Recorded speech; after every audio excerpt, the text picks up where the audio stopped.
All right, let's go. We are going to start off with, actually, first I want to tell you, I'm not reading this line by line, word by word. I promise. It's going to be horrible enough. Trust me. Go get a drink, put on your comfy clothes before you start watching this because it's long. I'm going to do my best to get through it fast, but I want to be thorough.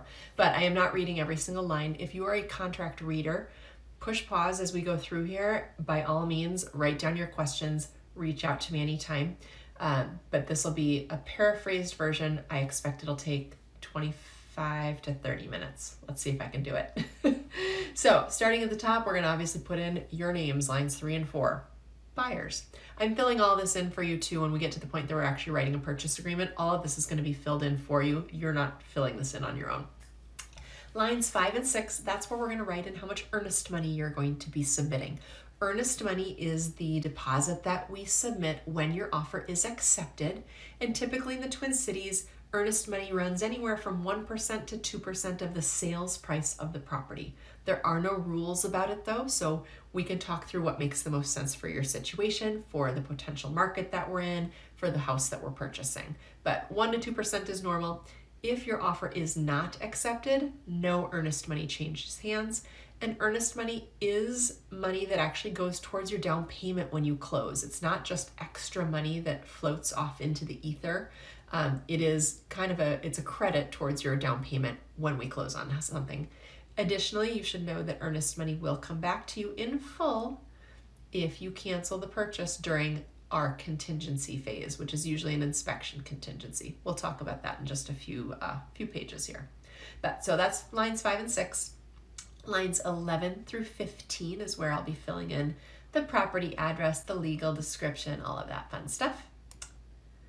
Lines 16 through 36 is where you can see it's mostly boilerplate.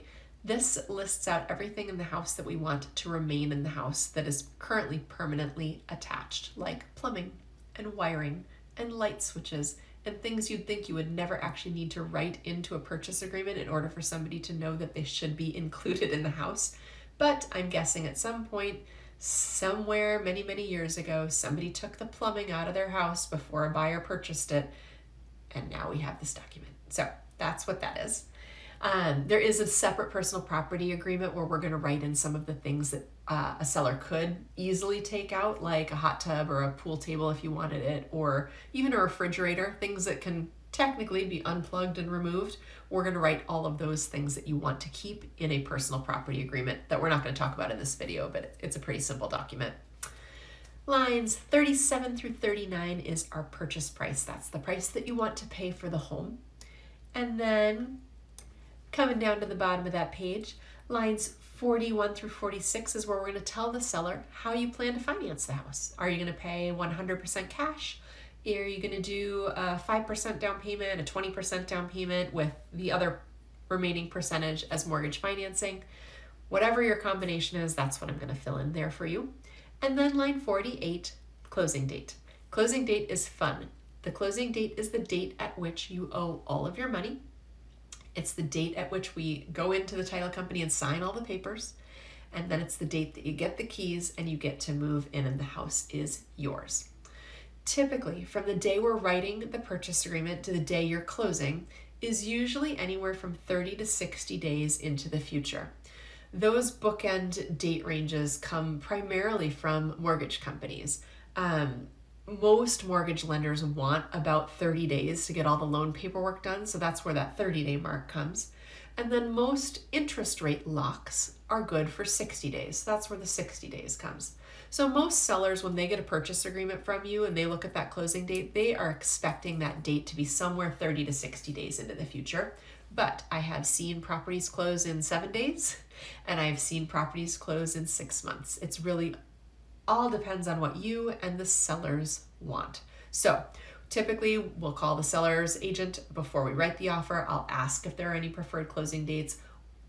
We'll sit down and discuss that together, you and I. We'll look at the calendar and find a date that works. Closings do have to happen typically Monday through Friday. It cannot be a bank holiday.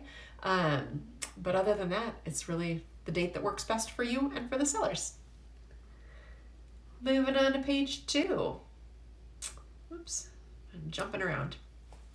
Lines 51 through 67 is where we're going to talk through what type of financing you're going to get. What type of mortgage are you getting? Are you getting an FHA loan, a veteran's loan, a conventional loan? And we're going to kind of just spell out what the terms are that we want your lender to get for you. If you're doing a cash purchase, I should mention, you're going to skip this whole page plus the next couple of pages, so you'll jump ahead in the video if you're doing cash. Coming down to lines 68 through the bottom of that page, I want to take a brief moment to talk with you about your pre-approval.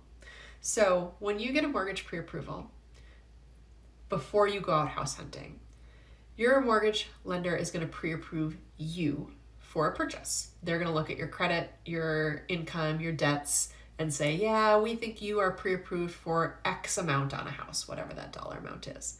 That's only one half of the pre-approval. Your pre-approval has two parts. One is pre-approving you. That's the part that you get done ahead of time before we start looking.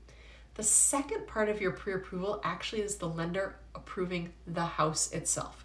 So this is a piece that can't be done until we actually get a purchase agreement written. So once we have a purchase agreement written, your lender needs to get done a number of things that pertain to the house in order to make sure that the house is approved. Some of those things include making sure that the title work is clean, making sure that the owner of the house, the seller, is actually the seller and has the legal right to sell the house to you. That's important for your lender to know if they're going to be giving you money for this property. They need to make sure that the value that you're paying for the house is actually in line with the value that they think the house is worth, so they're not giving you more money than the house might be worth. That's the appraisal piece. We'll talk in great detail about that, I promise. So going to lines 68 through the end of the page, this is where we let the sellers know what kind of timeline parameters we want to put on your lender to get that second half of the pre-approval piece done. We can check the box on line 70, or we can check the box on line 77. If we check the box on line 70, we're saying that your lender can get that second half of the pre-approval done anytime up to closing, and if it doesn't work out, we can get out of the deal. Line 73 is where we're going to specify, if we get out of the deal, who keeps the earnest money, so that's the piece we'll have to talk about a little bit. If we go down and instead check the box on line 77, that we're going to write in a date on line 78, and that we're saying that the lender is going to get that second half of the pre-approval done by no later than whatever that date is on line 78. And once they get that second half of the pre-approval done, they're going to provide something called a written statement, which you'll see on line 79, that spells out all the things they've done and if there's anything left to do before closing. So the date that we would write in on line 78, if we're going to check that box, would be anywhere from a few days before closing, all the way maybe a few weeks before closing. I like that box, honestly. It's comforting to know that your lender has to get everything done ahead of time so that in that last week or two that we're waiting for closing, we know we're not going to have any last minute issues with that portion of the financing. But we'll talk about your situation and we'll decide which box we're going to check when we actually sit down together and go through it. But that's a little bit about that piece of it. Moving to the next page, the whole top half of that page up to line 112 is a continuation of what that written statement needs to say if your lender's going to get that second half of the pre-approval done by a certain date and then provide that written record of what they've done. That just talks through all of that. And again, we're going to go through that in detail if we do decide to check that box. Line 113, locking your mortgage interest rate. I've never checked anything other than the box on line 116. I've never checked the box on line 115 ever. I don't know why it exists. Basically, we're letting the seller know that you're going to lock your interest rate in whenever your lender tells you it's a good time to lock. We don't care when it happens. It can happen tomorrow. It can happen in 2 weeks, as long as it happens before closing, of course. We want your lender to be able to dictate when you lock, since rates go up and down all the time. Line 117 through 126, I will also say I have never had actually apply in any of the transactions I've done in 22 years. This purchase agreement comes into play for every type of property in the state of Minnesota, some of which are really, really, really in terrible shape. So just hypothetically speaking, if your lender were to go in with their representative, their appraiser, and the appraiser were to say, this house is in such horrible disrepair that we aren't even going to give you the loan for this property unless this is fixed and that's fixed and that's fixed. If that lender requires those repairs to be done, line 117 would put the seller on the hook for some of those repairs automatically. Again, I've never had it happen. And keep in mind that these repairs, line 117 through 126, what this is referring to is not your private inspection. It's not preferential things. It's stuff that the lender will refuse the loan for. And again, I've never actually seen it in the market where we work. Moving on. Bottom of that page, line 127 through the end of that page, and then continued on the next page will only apply if the type of loan you are getting is an FHA loan or a DVA, a Department of Veterans Affairs loan. Otherwise, if you're getting a conventional loan, we're going to be putting big red lines through lines 127 through 136 and lines 139 through 156. Those also only apply to FHA and veterans loans. If you are getting one of those loans, we're going to talk in detail about how to fill that out, but it's so very little of my business these days that I don't know that, I don't think I've had an FHA or a DVA loan in years, so we won't spend much time on it here. Moving down to line 157. Let's talk about closing costs, because this is the section where we're going to fill that in. When you buy a house, you know you're going to come up with your down payment. That's one of the buckets of money you're going to bring on closing day. There are two buckets of money, though, on closing day. There's your down payment bucket, and there's your closing cost bucket. So, down payment bucket, let's say you're buying an $800,000 house, and you're going to do a 20% down payment. That's an easy mathematical equation. You figure out what your down payment is by doing 20% of $800,000, $160,000. That's one of your buckets of money that you're going to bring on closing day. You're also going to bring your closing cost bucket. Closing costs are all the fees involved in the purchase. It's paying your lender. They need to make money, so they're gonna have some charges. Paying your lender, paying the title company to do the paperwork, paying the county for some fees. You're paying the state some fees. You're probably going to pay homeowners insurance on closing day, and that'll be wrapped into your closing costs. There might be some additional, there's a conservation fee, it's $5. So there are a handful of fees that are all lumped into the term closing costs. So down payment plus closing costs, two separate buckets, all in one check. That's your closing cost and down payment on closing day that you need to bring. So back to the paperwork. Line 157 through 167 talks about whether or not you want to ask the sellers to pay for part of those fees in the closing cost bucket. I will tell you that in the current market, being as competitive as it is, we don't see this very often right now, that we would have a buyer ask a seller to pay part of the closing costs. Your closing costs, depending on the price of the house, your closing cost bucket could be anywhere from $5,000 to $15,000, sometimes higher. So if you wanted to, we could check the box on line 158 to say seller is contributing to buyer's closing costs. We could ask the seller to pay $5,000 towards your closing costs, which would reduce the amount that you would need to bring on closing day. But that takes away from their net, so they don't want to do that. So we just don't see that happen very often. So typically on line 158, we're going to check the box that says seller is not contributing to buyer's closing costs. So you'll bring all of your down payment and all of your closing costs money. If we want to talk through that, we certainly can. We just don't see it very often. Keep in mind too, just for educational purposes, everybody in the transaction has closing costs on closing day. Sellers have their own bucket of closing costs and fees that they're paying, and you have your own bucket of closing costs and fees that you're paying. So it's not as if you're paying for anything of theirs or they're paying for anything of yours. Everybody has their own.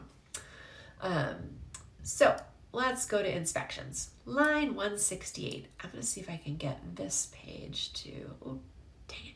There we go. Ha, did it. I just want to make sure I could see the whole inspection contingency because part of it is continued on that next page. So inspections. When you're buying a house, you have the right to say, I want this offer contingent on me, the buyer, hiring a private inspector to walk through the house after I get the purchase agreement accepted. And I want the ability to renegotiate terms and I want the ability to cancel if things look terrible after my inspector goes through. So that's where we're going to address the details of that. On line 169, we're typically going to say that the buyer elects to have a property inspection performed. You pay for it, of course, and you hire whoever you want to have the inspection done. I can, of course, provide recommendations. I've got great inspectors for every category of house and for every detail of a house, whether it's a chimney inspector, a general home inspector, a radon inspector, you name it, I've got them. And this inspection contingency allows you to have as many different inspectors in the house as you choose. So on line 171, we typically would say the purchase agreement is contingent on those inspections. You, as the buyer, get to judge whether the house passes or fails. It is subjective. It is totally 100% up to you whether or not you're happy with how the inspection goes. I shouldn't say some, I will say all houses have problems. Every house. I've never been in a house that doesn't have a single thing to complain about. But it's up to you whether or not those things are things that you're okay accepting.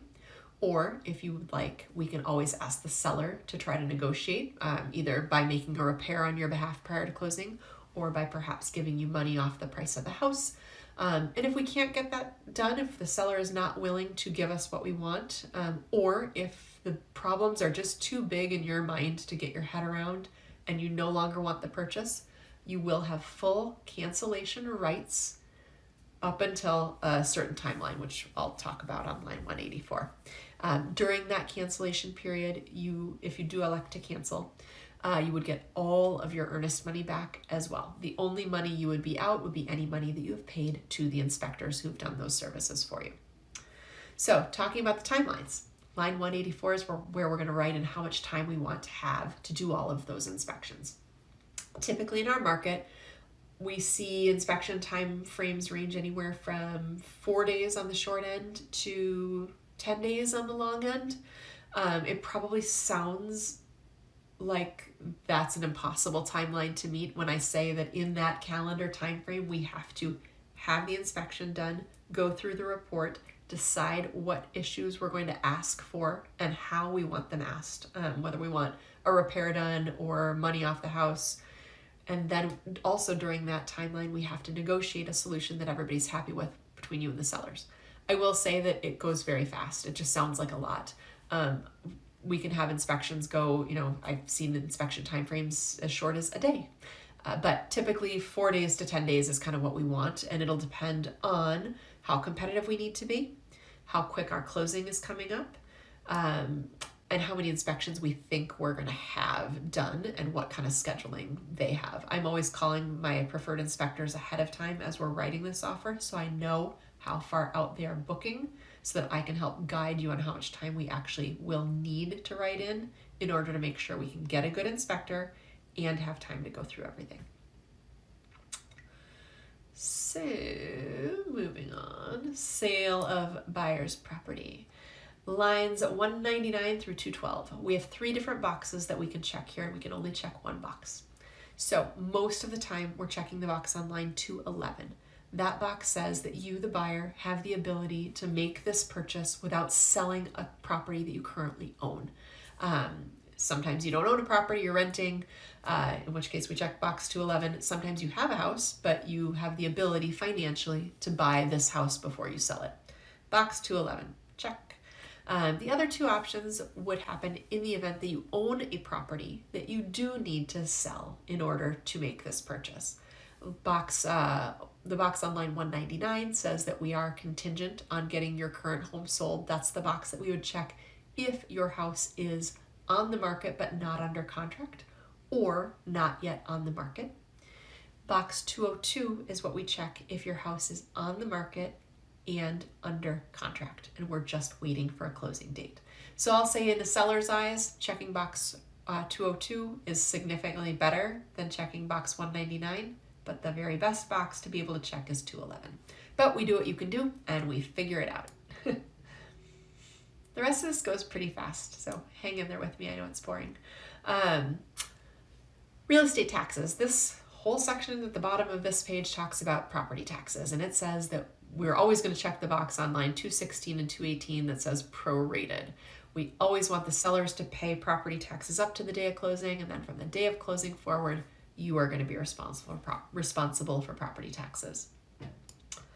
Moving to 226 through kind of the bottom of what you can see there, 249. I think it goes down to 251. We're talking about deferred taxes, delinquent taxes, or special assessments. On here, I will always be checking the box saying seller will pay, seller will pay, seller will pay, seller will pay. What this says is that if the seller has not been paying their property taxes, or if there are deferred tax payments or special assessments that have been charged to the property tax bill, we want the sellers to pay those for you up front so that you can start your ownership on the house with a clean, clear, zero balance for your property taxes. Then we have a handful of additional provisions. Line 252 through 257, that states that if you have another purchase agreement on a different property that we've already written, that we have to cancel in order to write this purchase agreement, we would check the appropriate box. That doesn't happen very often. Line 258 through the bottom of the page lets the seller know the type of deed that we want. The deed is actually the document that represents your ownership in the property. So at closing, we want one of those different types of deeds, and I will guide you on which type we need to check. It depends on the ownership that you have and the ownership of the property that we are trying to purchase. Line 271 through 273 is possession. This is a fun one. So 9 times out of 10, we're going to check the box on line 272 that says that right after closing, you want possession. So on closing day, we go to the closing office, which is usually a title company. You sign a bunch of stuff, you hand over your buckets of money, the sellers sign a bunch of stuff, they get a bunch of money, and then they hand you the keys, and you get to leave the closing office and drive straight to your new house and move right in immediately after closing. Once in a while, we'll talk about a different type of possession. You know, maybe we let the seller stay a few hours after closing or a few days after closing, but most of the time you want to get in right away.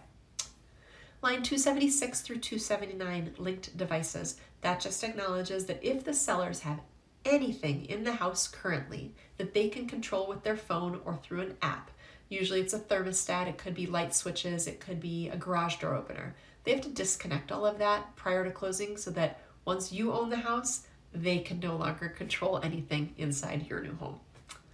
Prorations, this just says that if there was an HOA fee, a homeowners association, for example, or some other thing that needed to be prorated by the month, that we would prorate all of those costs. You'd pay your portion and the seller would pay their portion. Title and examination. I want to scroll down so I can get this whole box into the screen. Line 283 through 301 talks about title companies. When you buy a house and when you sell a house, you hire a title company. So each party in the transaction has their own title company. The buyers have one and the sellers have one. Sometimes it's the same company, but oftentimes it isn't.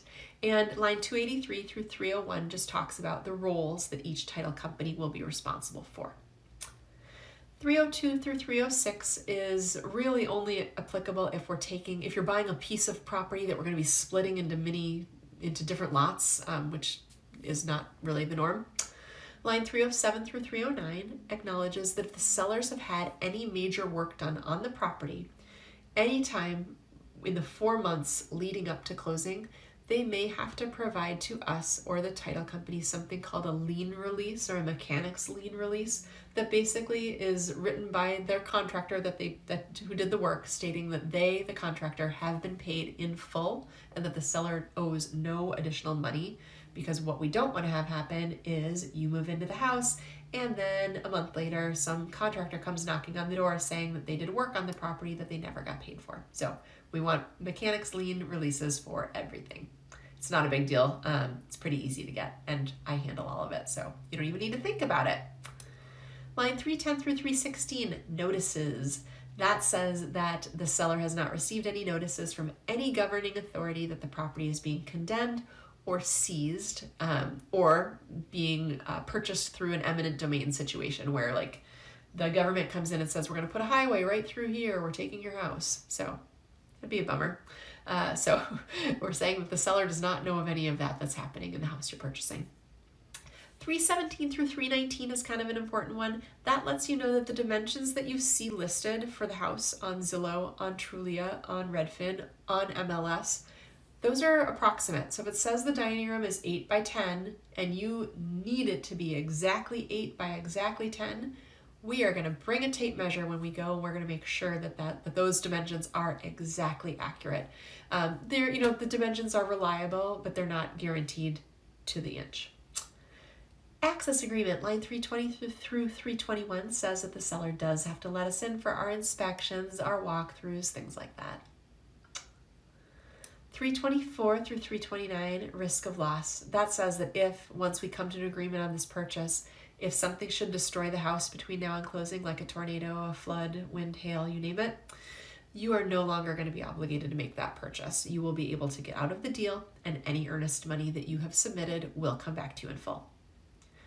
Line 330 through 334 are 330 through 337 are sort of common sense definitions. What's a business day? What's a calendar day?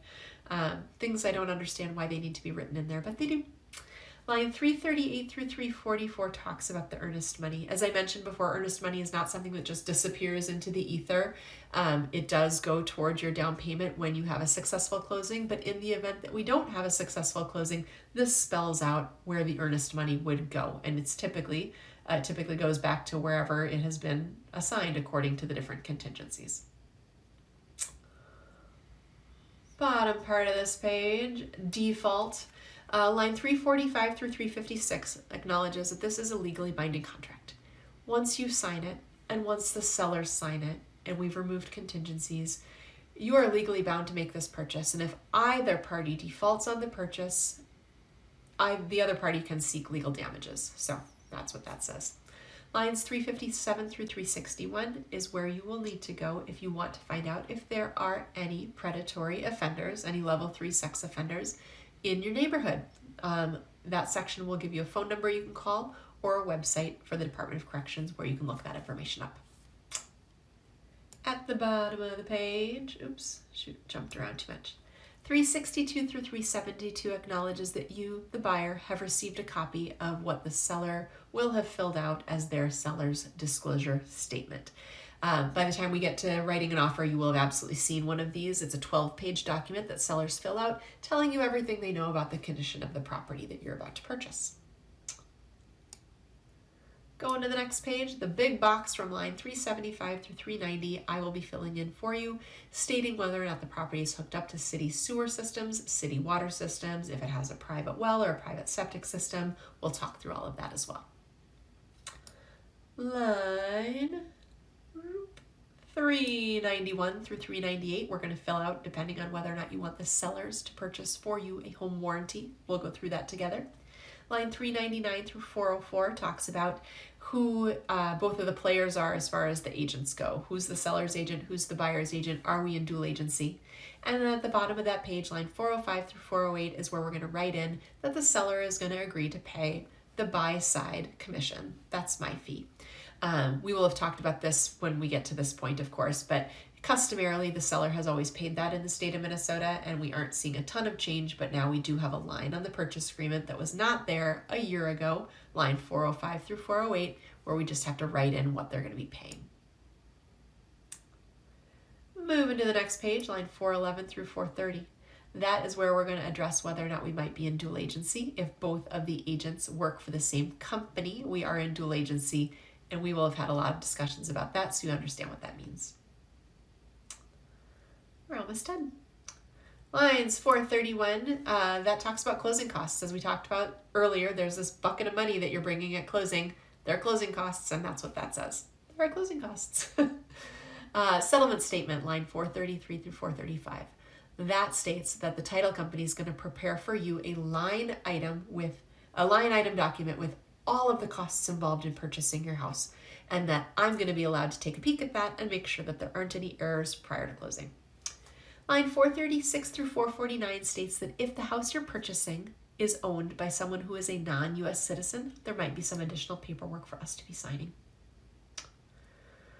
And And line 452 says that until everybody has signed this document and everybody has a copy, either party can change their mind. So final acceptance is considered the time at which both you have signed and the sellers have signed and everyone has received copies. Then we are final.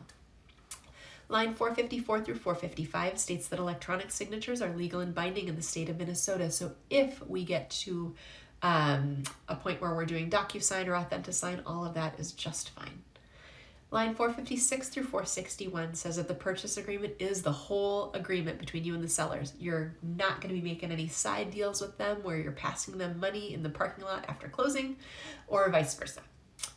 And 462 says that any warranties specified in the purchase agreement would survive the delivery of the deed. And line 464 and 465 is one of those additional pieces that I'm not sure why they needed in there. It says that the date of the purchase agreement is the date written on the purchase agreement. Last but not least, I just went backwards. Last but not least, this little section here, 477 through 491, that's where we're going to check if we have any addenda. We'll go through those, of course, when we need to. Now, last but not least, the aptly named signature page. This is the page where you are going to be signing lines 509 through 512. And at the very bottom of that page, you're going to be signing 520 and 521 on the right. That lets you know, that says that you acknowledge that you understand there's a system of arbitration in the state of Minnesota, which is an alternative to litigation should you and the sellers have a dispute about the purchase or the property after closing. We're going to go through that, of course, when the time comes, so you understand what that means. That's the whole thing. Reach out to me anytime with questions.